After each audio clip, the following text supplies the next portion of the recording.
Hello guys, welcome back to this channel. Guys, इस video में हम लोग बात करेंगे यस बैंक लिमिटेड के बारे में। कुछ टारगेट लेवल्स के ऊपर हम बात करेंगे, लेकिन शुरू करें उससे पहले आपसे रिक्वेस्ट करूंगा कि अगर आप इस चैनल को फर्स्ट टाइम देख रहे हैं तो सब्सक्राइब करके बेल आइकन को हिट कर लीजिए, ताकि वीडियोज़ की नोटिफिकेशंस आपको मिलती रहें और आप सबसे पहले उसे देख पाएँ।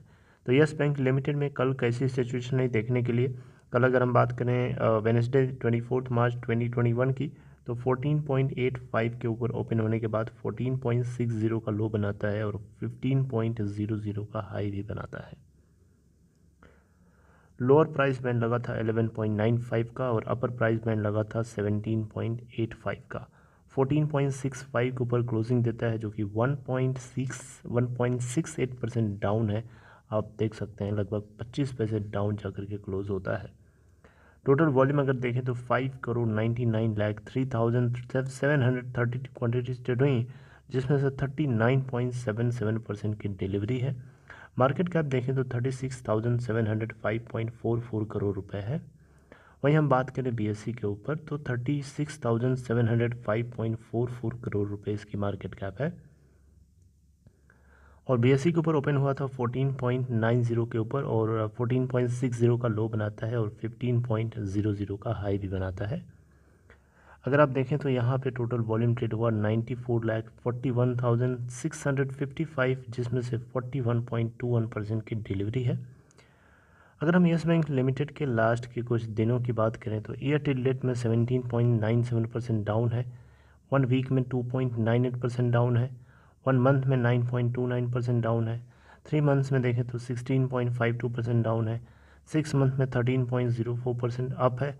वहीं एक साल में देखें तो 58.20% डाउन है और 2 साल में देखें तो 94.20% डाउन है और 3 साल में 94.89% डाउन है।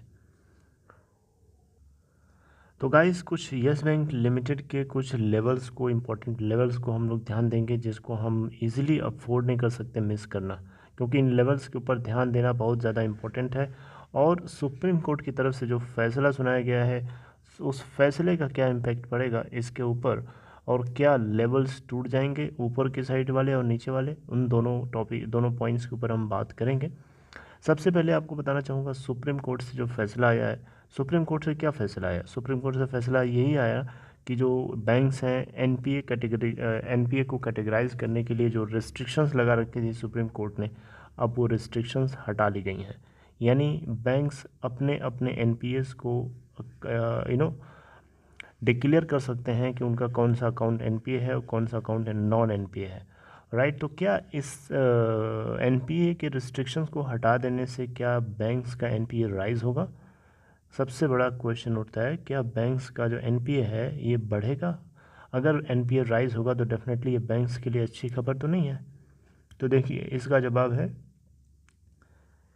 आपको बताना चाहूँगा Q3 के रिज़ल्ट के पोस्टिंग टाइम पे लगभग हर बैंक्स ने जो प्रोफार्मा एनपीए का नाम आपने सुना होगा, मैंने कई बार इस टर्म को अपने वीडियो के जरिए बताने की कोशिश करी है।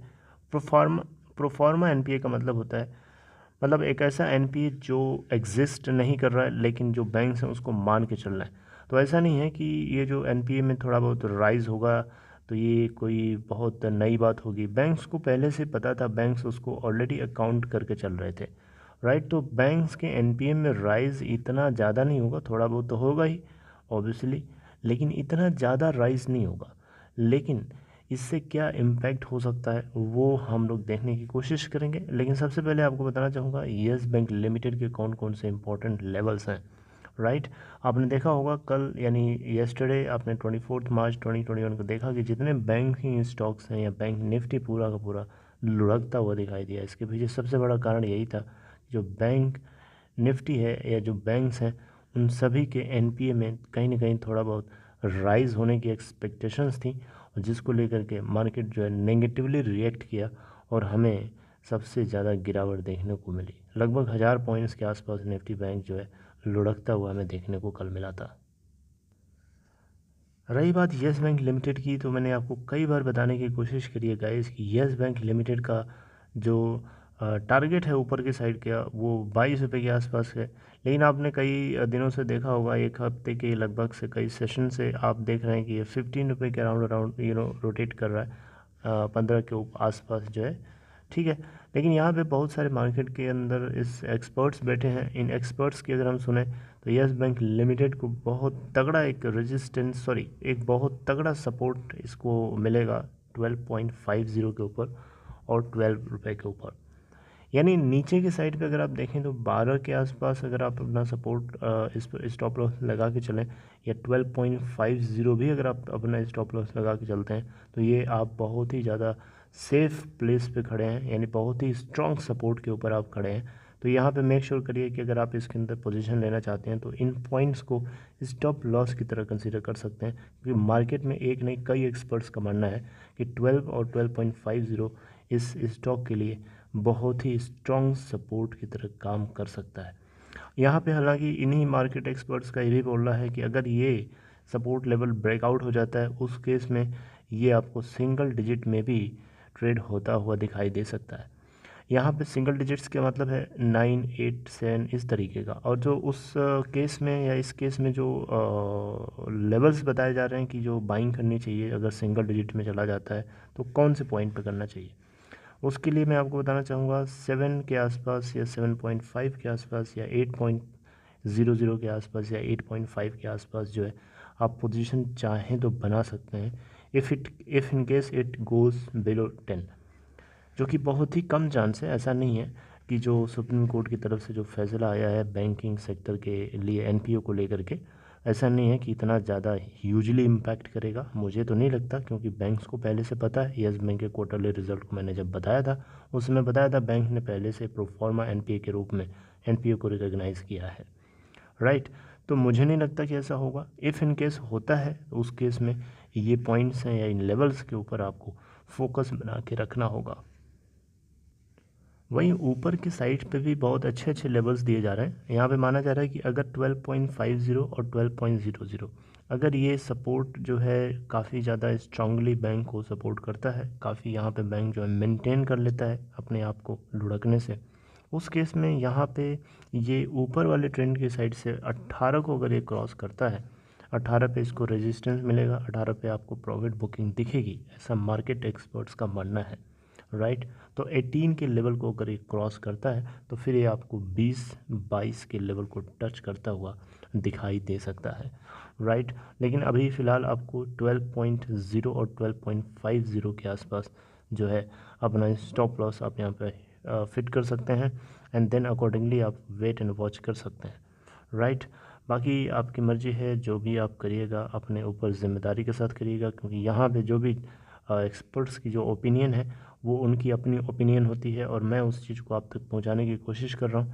इसका मतलब ये बिल्कुल नहीं है कि आप इसके अंदर जाकर के पोजीशन ले लीजिए मेरे कहने के ऊपर। आप अपने ज़िम्मेदारी के ऊपर इसको ले सकते हैं। एनालिसिस को आप समझिए, अपने दिमाग से एनालाइज करिए और उसके बाद ही आप कोई स्टेप लीजिए। तो मुझे नहीं लगता कि नीचे के लेवल्स को ये ब्रेकआउट कर सकता है। बाकी देखते हैं क्या सिचुएशन इमर्ज होती है गाइस। मुझे तो एक्सपेक्टेशंस काफ़ी अच्छी हैं इस बैंक को लेकर के। हालांकि बैंक जो है क्वार्टरली प्रॉफिट्स में शुरू हो चुका है, क्वार्टरली प्रॉफिट बुक करना शुरू कर चुका है, तो डेफिनेटली ये एक अच्छी बात होगी। और जो जिस खबर का हमें इंतज़ार था सुप्रीम कोर्ट से मॉरेटोरियम को लेकर के, काफ़ी अच्छा आउटकम भी आया है सुप्रीम कोर्ट की तरफ से, उसको हम बुरा नहीं बोल सकते। क्योंकि सुप्रीम कोर्ट ने यहाँ पे साफ साफ जो भी चीज़ें थी बता दिया कि जो रिज़र्व बैंक ऑफ इंडिया है और सेंट्रल गवर्नमेंट है, जो इनका स्टैंड्स था उसी को फॉलो करते हुए उन्होंने कहा है। और हालांकि जो एक्सपर्टीज़ है वो गवर्नमेंट और रिज़र्व बैंक ऑफ इंडिया के पास है, ना कि सुप्रीम कोर्ट के ऊपर है, राइट। तो सुप्रीम कोर्ट ने ये चीज़ साफ साफ जो है सेंट्रल गवर्नमेंट और रिज़र्व बैंक ऑफ इंडिया के हाथ में डाल दिया है कि ये ही डिसाइड करेंगे कि कितना क्या कहाँ पे क्या करना है। लेकिन कंप्लीट जो वेवर है, कंप्लीट जो वेव ऑफ करने की बात करी गई थी पिटिशनर्स और बोरोवर्स के द्वारा, वो तो पॉसिबल नहीं है, जो कि बैंक्स के लिए एक वेलकमिंग न्यूज़ है, अच्छी न्यूज़ है, राइट। तो इन पॉइंट्स को देख करके मुझे सपोर्ट थोड़ा फील होता है और मुझे नहीं लगता कि ये सिंगल डिजिट में आपको जाता हुआ दिखाई देगा। इफ़ इन केस अगर एक्सेप्शनली, मैं इसको बोल रहा हूँ कि अगर एक्सेप्शनली ऐसा होता है, उस केस में आपको थोड़ा सा सावधान रहना है और उन लेवल्स के ऊपर आप अलर्ट रहिएगा। बाकी अगर ऐसा होता है तो बीच बीच में आपको मैं बताता भी रहूँगा, ऐसा नहीं है कि बताऊँगा नहीं, आपको पता भी चलेगा. So this is all guys in this video. I hope you liked it. If you liked it, please give a thumbs up, and if you are interested to open Demat account or trading account, follow the link given in description box of this video. See you guys next time in next video. Till then, take care.